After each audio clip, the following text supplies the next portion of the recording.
सबसे बड़ी चीज आती है शहीद भगत सिंह। भगत सिंह को मैं कितना मानता हूँ आप लोगों को दिखा दूं। मेरी छाती पे जो छप रहा है वो भगत सिंह है।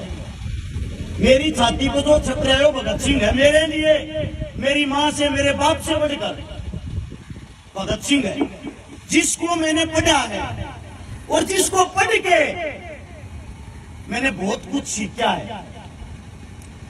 आप लोगों ने इस भगत सिंह से क्या सीखा है, ये सवाल मेरा सबसे रहेगा, लेकिन ये बाद में पूछूंगा। पहले आप लोगों को बताता हूं शहीद आजम भगत सिंह कौन था।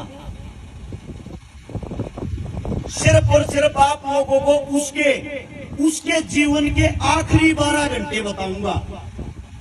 जो उसके जीवन के आखिरी 12 घंटे थे वो उस इंसान ने कैसे बिताए थे। 23 मार्च का दिन था, 1931 में हम गुलाम थे और उस दिन रात को जोरदार आंधी आई थी। जब जोरदार आंधी आई, सवेरा निकला। सवेरा निकलने के बाद ठंडा मौसम था, जो मौसम हाल फिलहाल का है। जैसे आप लोग बैठे हुए हो सब, लाहौर जेल के बाहर ऐसे ही लाखों आदमी इकट्ठे हो रखे थे उस भगत सिंह के लिए, राजगुरु के लिए, सुखदेव के लिए। वे तीनों शेर जेल के अंदर, ये लगा लो जहां मैं खड़ा हुआ हूं ये लाहौर की जेल है, और जहां आप लोग बैठे हुए हो आप सब जेल के बाहर हो। अब वो दिन बताता हूं आप लोगों की, रोम रोम तर्राएगा अगर आप बातें सुनोगे। उस दिन जेल का वार्डन शरद सिंह आता है शाम के 4 बजे और सबके गेट बंद करते हुए, सबके दरवाजे बंद करते हुए कहता जल्दी से सब अंदर हो जाओ, ऊपर से आदेश है। उसी जेल की 14 नंबर कोठड़ी में शहीद आजम भगत सिंह, जिसकी जो जेल की जो कोठड़ी थी 6 बाई 8 की, 6 फुट चौड़ी 8 फुट लंबी, उसके नीचे कच्ची हरी हरी घास उगरी, उसके अंदर शहीद आजम भगत सिंह, जिसका कद 5 फुट 11 इंच, जिसकी कमर का साइज 27, जिसकी छाती का साइज 32, जिसके पैर में जूता आता था 7 से 8 नंबर का। आप लोग सोचते हो भगत सिंह कोई भीम था, ताकतवर था, ऐसा नहीं है। अंदाजा लगा लो वो कैसा हो। जिस वक्त उसकी फांसी का टाइम था उस वक्त उसका वजन था 62 किलो, और जिस वक्त वो जेल के अंदर गया उस वक्त उसका वजन था 57 किलो। अब गौर करने की बात सुनना, भगत सिंह कौन था, भगत सिंह की क्या विचारधारा थी। जब शरद सिंह उस गेटों को बंद करते हुए आता है, उसके बाद आता है बरकत नाई, जो जेल का नाई था, जोर जोर से आवाजें निकालते हुए, रोते हुए, ओए मेरे भगते को मार देंगे आज, ये गोरे लोग मेरे भगते को मार देंगे आज। सबको पता लग गया कोई न कोई अनहोनी होने वाली है। इतनी देर में सरदार जी का वकील आ जाता है, प्राणनाथ मेहता। वो भगत सिंह को कहता है सरदार जी आपको फांसी होनी थी कल सुबह 6 बजे, लेकिन ये लोग आपको आज ही फांसी देना चाह रहे हैं, ये इतने भयभीत हो गए हैं, इतने डर गए हैं। भगत सिंह बोला मेरे को फांसी की चिंता नहीं है, मैंने एक किताब मंगाई थी, वो किताब लेके आए। प्राणनाथ मेहता ने वो किताब निकाल के दे दी, जिसका अंतिम समय चंद घंटों के बाद उसके सामने खड़ा है। वो इंसान आराम से शेर की तरह किताबें पढ़ रहा है, वो इंसान आराम से किताबें पढ़ रहा है। प्राणनाथ मेहता, उसका वकील, बोला देश के लिए कुछ कहना चाहते हो आखिरी शब्द। भगत सिंह जी ने कहा साम्राज्यवाद मुर्दाबाद, इंकलाब जिंदाबाद, इससे अलग मैं कुछ नहीं कहना चाहता। ये बात होने के बाद प्राणनाथ मेहता ने देखा एक छोटा बच्चा, आज भी इसके अंदर इतना जोश, इतना लीडर, और जेल के बाहर इतने आदमी खड़े थे, अगर एक आदमी जेल की एक ईंट उठाता ना, उस जेल को तोड़ के रख देते। लेकिन हम गुलाम थे, हमारे पैरों में जंजीरें थी। उस जेल के बाहर ही खड़ा हुआ एक इंसान विलाप कर रहा था, जिसका नाम था बोघा, जो वाल्मीकि जाति से था। बोघा वाल्मीकि। आप लोग आजकल जातिवादों में अपनी ऐसी तैसी कराते हो, आपस में लड़ते हो, आपस में भेदभाव करते हो। भगत सिंह का आखिरी सपना था उस बोघे को, मैं बता देता हूं बोघा कौन था। वो जेल की सफाई कराया करता, जेल का भगत सिंह का मलमूत्र उठाया करता, और भगत सिंह प्यार से उस बोघे को बेबे कहा करता। पंजाबी भाषा में बेबे माँ को कहते हैं, उसको माँ कहा करता। जेल के और आदमी बोले, अरे वाल्मीकि जाति के इंसान को तू बेबे कह रहा है, माँ बना रहा अपनी, किस लिए? भगत सिंह बोला, मूर्खो, जब मैं पैदा हुआ मैं छोटा था, मेरा मलमूत्र या तो मेरी माँ ने उठाया था, और आज या मेरी ये माँ उठा ली है, मेरे लिए ये मेरी माँ ही है। भगत सिंह ने बोके से कहा, बोके तेरे हाथ की रोटी और खाना था हूं बेबे, अपने हाथ की रोटी खिला दे मेरे को। वो बोला, सरदार जी आप उच्च जाति के हो, मैं एक छोटा सा इंसान, आपको रोटी खिला दूंगा, लोग मेरे को मार देंगे। भगत सिंह बोला, मैं हूं ना, खाने वाला मैं हूं, तू क्यों चिंता कर रहा है? बोगा अपने घर से रोटी बना के लाता अपने हाथों से, और बोगा टूट तोड़ के एक निवाला भगत सिंह के जैसे ही मुंह में देता है। बोगे की आंखों से आंसू निकल आए, बोला, रे भगते, तू किस मिट्टी का बना हुआ है? तू किस मिट्टी का बना हुआ है? लोग आपस में जातिवाद में लड़ रहे हैं और तू इतना प्यार कर रहा सबसे। वही बोगा जेल के बाहर खड़ा था। भगत सिंह की आखिरी ख्वाहिश थी, एक बारी उसके हाथ की रोटियां खाऊं। वो बाहर चिल्लाता चिल्लाता बेहोश हो गया, जेल के अंदर उसको भी नहीं घुसने दिया। जब भगत सिंह को अंग्रेज आए, वो टीम आई, फांसी के लिए लेके चल दिए।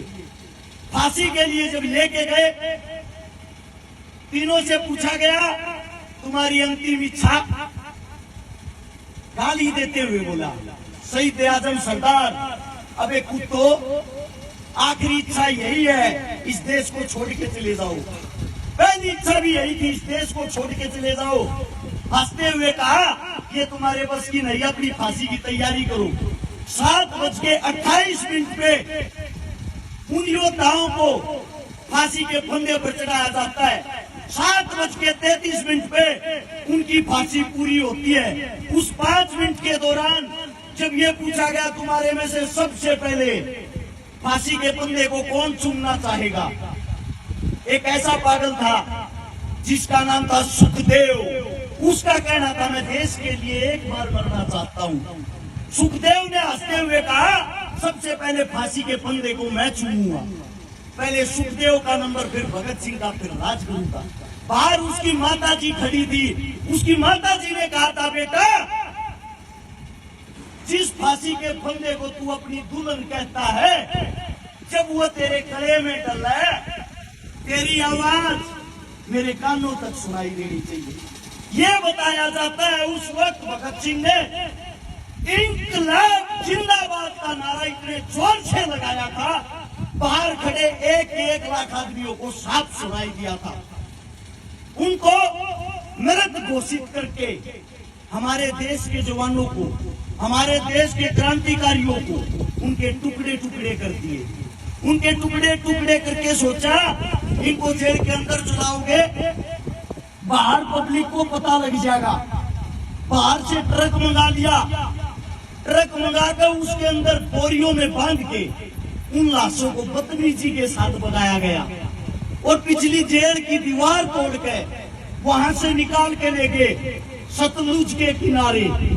सतलुज के किनारे जब लेके गए, वहां के गांव जाग गए और उन अंग्रेजा का हमला बोल दिया। आधी कच्ची जो लाश थी उसको वहां से वापस निकाल दिया, जिनका पूरा शरीर जला नहीं था, अंतिम संस्कार हुआ नहीं था, उसको निकाल के अगले दिन की जब सुबह होती है, सबको पता लग जाता है हमारे बीच भगत सिंह, राजगुरु, सुखदेव नहीं रहे। वो लाखों आदमी उनके अंतिम संस्कार में काले कपड़े पहन के, काली पट्टी हाथा को बांध गए, काले झंडे हाथा में लेकर उन तीनों की लाशों को लेके, उन तीनों की लाशों को सोच के देखो, एक अधजली लाश को तीनों लाशों को भगत सिंह की मां के पास था। भगत सिंह की मां जिसको अपनी गोदी में ले रही है, भगत सिंह का पिताजी सरदार किशन सिंह उन तीनों बेटों को अपनी गोदी में उठाए हुए हैं। वो मंजर कैसा होगा? उसको लेके अंतिम संस्कार के लिए जब जाते हैं, उनका अंतिम संस्कार हिंदू और सिख दोनों रीति रिवाजों के द्वारा किया जाता है। वहां पे लेकिन सबसे पहले जो नवज पढ़ता है, नवज पढ़ने का काम किया वो मौलवी ने किया। उसके बाद ब्राह्मण ने उनके अंतिम संस्कार का क्रियाक्रम किया। और एक आज का समय है जो हमें एक करने के लिए इस देश को छोड़ के चले गए, जिनकी लाशों का बदला आज तक नहीं लिया गया, आज तक उनको शहीद का दर्जा नहीं मिला, आज तक उनका कहीं जिक्र नहीं होता, आज तक कोई भी पार्टी उनके विचारों पे नहीं चल पाई। उनके सबसे पहले विचार थे हम सब एक हैं, हम सब इंसान हैं। कोई भी सरकार आए आप लोगों को हिंदू मुसलमान जातिवाद में बांट के, धर्मवाद में बांट के लड़ाती रहेगी, आप लोगों का फायदा उठाती रहेगी। मैं आप सभी साथियों से पूछना चाहता हूं, आज इस वक्त लिम्पी नाम की बीमारी चली हुई है। सबको पता होगा हमारी गौ माताएं कैसे तड़प तड़प के मर रही है।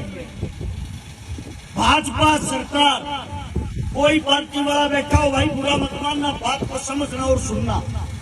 भाजपा सरकार जब 2014 में चुनाव लड़ने आई, उन्हें कहा था गौ माता की रक्षा हम करेंगे। उन्होंने करी भी गौ माता की रक्षा। कैसे करी? भारत 20वें नंबर पर था गाय का मीट बेचने में, जिसको बीफ कहते हैं। आज भारत 3रे नंबर पर है। यह रक्षा करी। जितनी गाय पहले कटती थी उससे 3 गुना बढ़ गई। आज लिम्पी नाम की जब बीमारी आती है, हमारे देश का प्रधानमंत्री, हमारे देश का राजा बाहर से चीते लाता है।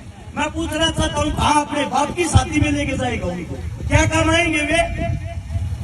उनके पास इस बात का कोई जवाब है? क्या कमाएंगे उनके लिए वे? हर जगह बस उनको एक ही काम है, इस लोगों को आपस में लड़ा दो, भिड़ा दो, हिंदू मुस्लिम करा दो, उसको उसका दुश्मन बना दो और तुम राज करते रहो। जो काम अंग्रेज करते थे आप लोगों को लड़ा के, वही काम आज हो रहा है, वही काम आज हो रहा है। हम आज कौन सा आजाद हैं?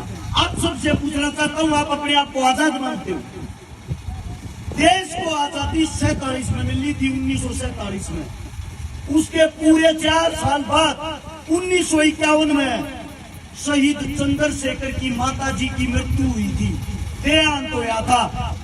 चंद्रशेखर की मां, नाम देखो कितना बड़ा, देश का क्रांतिकारी योद्धा, उसकी माता जी की मूर्ति तक नहीं लगने दी थी आप लोगों की सरकार ने, आप लोगों के प्रधानमंत्री ने। पता है क्यों? इसलिए अगर इसकी मूर्ति लग गई, लगने के बाद इनकी क्रांतिकारी विचारधारा फिर ऊपर आ जाएगी। आप लोगों को नहीं पता हो, भगत सिंह, चंद्रशेखर जब हमारे बीच नहीं रहे, उनके 50,000 साथी अंग्रेजों ने ढूंढ ढूंढ के बुरी तरह तड़पा के मारे। वही हालात आज हो रखे हैं। जब आप लोगों के पास में आपका कोई साथी तड़पता है, आपकी गौ माता आज बुरे दौर से जूझ रही है, कहाँ चले गए भाई आज वे गौरक्षक? वे गौरक्षक जो पार्टियों में, उनकी बातें कर रहा हूं मैं, इनकी नहीं। ये जो सदैव अपना कार्य करते आए, जो आज भी संभाल गए, मैं हर एक पार्टी की बातें कर रहा हूँ। कहाँ है वे पार्टियां? कहाँ है उन पार्टियों के MP MLA? सिर्फ क्या उनको राजनीति करने के लिए और वोट मांगने के लिए गाय याद आती है? कोई मुद्दा बनाना हो, भाई से लड़ाना हो, तभी गौ माता को उठा लाएंगे। हर टीवी चैनल पे 3 दिन से ये चल रही है खबर, आज चीते ने इतना भागा, आज चीते ने इतना भागा, आज चीता इतना दौड़ा। क्या काम आएगा वो चीता? अगर वो काम आने के लिए लाए होते, काम करो, उसको संसद के अंदर ही छोड़ दो, सारे जितने निकम्मे नेता होंगे सबको खा जाएगा। यार कोई काम होता है देश के लिए, देश को डुगडुगी समझ रहे क्या? कोई भी आओ, बचाओ और चले जाओ। हमारा इंसानियत के नाते धर्म बनता है। आज हमारी गौ माता खतरे में है, तो सबसे पहले सारे काम छोड़ के हम सबका जो अपने आप को हिंदू कहता है, सच्चा हिंदू, उसका फर्ज बढ़ता है गौ माता से बड़ा उसके लिए कोई फर्ज नहीं। सबसे पहले अपनी गौ माता को बचाएं। आपके घर में 100 रुपए हो, 200 रुपए हो, 500 रुपए हो, इतने रुपए में आप लोग गरीब नहीं होते। कोई 300 रुपए की दाढ़ी भी करता है ना, अगर एक दिन की अपनी दाढ़ी दे देगा वो गरीब नहीं होता। आप मंदिरों में भी तो दान देते हो, मस्जिदों में भी तो दान देते हो, गुरुद्वारे में भी तो दान देते हो। आज हमारी गौ माता दान मांग रही है, हमारा हक बनता है हम उस गौ माता को दान दें। और सबसे पहले भाई कमेटी वालों को एक बात मैं कहना चाहता हूँ, सबसे पहला दान 5100 रुपए का अपनी जेब से मैं दे रहा हूँ। कोई भी आके स्वीकार कर ले, मेरे मुख से कोई गलत बात निकली हो उसके लिए मैं माफी चाहता हूँ। और पास की गौशाला से शायद कमेटी आई है, कौन सा गाँव, पहाड़ी गांव से कमेटी आई है भाई। 5100 रुपये इस गांव को, 5100 रुपये उस गांव वालों को दे रहा हूँ। आपका बच्चा हूँ, आपके बीच तो मैं कोई नेता मंत्री तो हूँ नहीं। जैसा मेरा जुबान है वैसे आपके चरणों में ये अरदास है, इसको आप प्राप्त करें। और मेरे मुंह से कोई गलत शब्द, कोई गलत बात निकल गई हो, अपना बच्चा, अपना भाई, अपना बेटा समझ के माफ कर दे। अगर मेरी बात आप लोगों को अच्छी लगी हो तो एक बारी नारा लगाएंगे इंकलाब का और गौ माता का। तैयार हो? बोलो इंकलाब।